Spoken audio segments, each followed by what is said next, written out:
Bonjour, l'objectif de cette capsule est de vous informer brièvement sur les symptômes associés à la COVID-19, donc les symptômes légers à modérés, les façons que vous pouvez prendre à la maison lorsque vous êtes confiné pour soulager ces symptômes. Et finalement, je vais vous parler brièvement des critères et du processus de dépistage via la ligne COVID.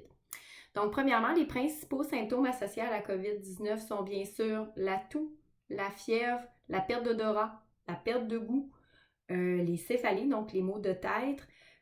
Ensuite, les symptômes gastro-intestinaux. Certaines personnes, ce ne sont pas la majorité, peuvent avoir nausées, vomissements, diarrhée. Et finalement, certaines personnes associées à la toux vont avoir des douleurs au niveau des branches, mais également des douleurs au niveau des dos. Finalement, certaines personnes relatent aussi également une grande fatigue associée à l'ensemble des symptômes. Le nombre de symptômes qu'on peut avoir et l'intensité, donc si c'est fort ou faible, va varier d'une personne à l'autre. Donc, c'est important de ne pas minimiser un symptôme, par exemple seulement de la toux, parce que ce n'est pas toutes les personnes qui vont avoir tous les symptômes et la fréquence, donc le nombre, et l'intensité, donc je tousse beaucoup, je tousse faiblement, ou je fais beaucoup de fièvre, ou j'en fais pas beaucoup, va varier d'une personne à l'autre. C'est important d'être à l'affût de ces symptômes-là parce qu'en plus, la COVID est présente, mais il y a également l'influenza, qui est la grippe. On a également des rhumes en ce moment et il y a des symptômes. La gastro-entérite est encore présente là, en ce moment également. Donc, tous ces virus-là sont confondants et ça pourrait faire en sorte que on rate quelqu'un qui a la COVID finalement et que cette personne-là circule dans la société et elle contamine d'autres personnes. Lorsqu'on est atteint de la COVID-19, bien sûr, on doit s'isoler à la maison et on doit trouver la façon de se soulager des symptômes faibles à modérés et que ça se passe le mieux possible pour pas que notre état se détériore. La première chose à faire est de prendre notre température 1 à 2 fois par jour pour être certain qu'on n'en fait pas et de la soulager lorsqu'on en fait. La façon de soulager la température, c'est bien sûr en s'hydratant adéquatement. Ça peut paraître banal, mais la plupart des adultes ne boivent pas assez.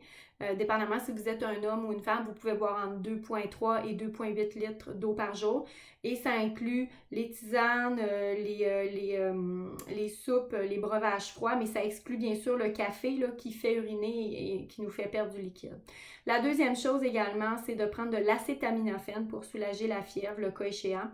Suivez comme il faut le dosage que vous devez prendre dépendamment du comprimé que vous avez à la maison. En cas de doute, contactez votre pharmacien, il pourra bien vous orienter sur la dose à prendre. Et c'est important également de le prendre à la fréquence qui est prescrite également.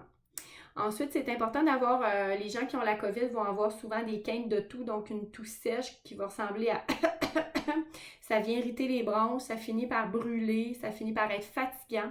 Quelque chose qu'on peut faire pour soulager les quintes de toux, c'est bien sûr avoir un environnement qui est assez humide. On vise un taux d'humidité entre 30 et 50 %. Pour ceux qui n'ont pas de machine pour mesurer l'humidité à la maison, vous pouvez ouvrir les fenêtres pour faire rentrer de l'air frais. Vous pouvez également prendre des douches très chaudes, puis la vapeur de la douche va venir lorsque vous allez le respirer, va venir humidifier vos bronches et les muqueuses et ça va venir soulager les quintes de toux, mais ça va venir apaiser aussi la douleur associée là, à l'irritation parce que quand on tousse, veut pas, on finit par irriter nos muqueuses. Finalement aussi, il faut se reposer lorsqu'on est atteint de la COVID, mais lorsqu'on est atteint de tout virus, parce que c'est le repos qui va vous aider à prendre du mieux. Donc, acétaminophène, humidité, hydratation adéquate, repos. Pour ceux qui ont des maux de tête, bien, ça peut paraître banal, mais on peut mettre de la glace sur notre front et ça va aller soulager temporairement. Puis on peut également se fermer les yeux et aller dans un endroit très peu éclairé là, et faire des périodes de repos lorsque les maux de tête surviennent. C'est important d'être à l'écoute de nos symptômes lorsqu'on a une détérioration de nos symptômes ou que tout symptôme s'aggrave ou ne s'améliore pas. Il faut alors consulter notre professionnel de la santé ou se diriger aux urgences si on vient avoir de la détresse respiratoire, là, c'est-à-dire de la difficulté à respirer. Finalement, l'objectif de cette capsule était également de vous parler brièvement du processus de dépistage. Le gouvernement du Québec a mis en place une ligne, la ligne COVID, qui vous permet d'appeler lorsque vous avez des questions par rapport à la COVID-19. Cette ligne-là permet également de vous orienter, de vous diriger vers la ligne 811 COVID. si vous êtes présenté des symptômes d'allure de la COVID-19. Lorsque vous êtes dirigé à cette ligne, vous allez discuter avec un infirmier ou une infirmière préalablement formé et prêt à vous aider, à vous dépister et à vous soutenir dans cet épisode.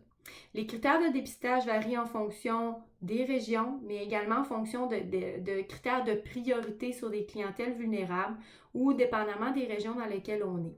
Donc, la personne à qui vous allez parler au téléphone, l'infirmier ou l'infirmière, c'est la personne qui est en mesure de déterminer si, vous devez rester à la maison en confinement parce que vous avez des symptômes de COVID, ou deux, si on doit vous envoyer en dépistage parce que vous faites partie d'une région ou d'une clientèle qui nécessite un dépistage immédiat. Finalement, si vous avez d'autres questions auxquelles cette capsule n'a pas répondu, je vous réfère au site du gouvernement. Il y a plusieurs outils et guides d'information sur la COVID-19, principalement pour les gens atteints. Il y a le guide d'auto-soins pour les gens atteints de la COVID et confinés à la maison. Il permettra de répondre à plusieurs de vos questions et plusieurs interrogations.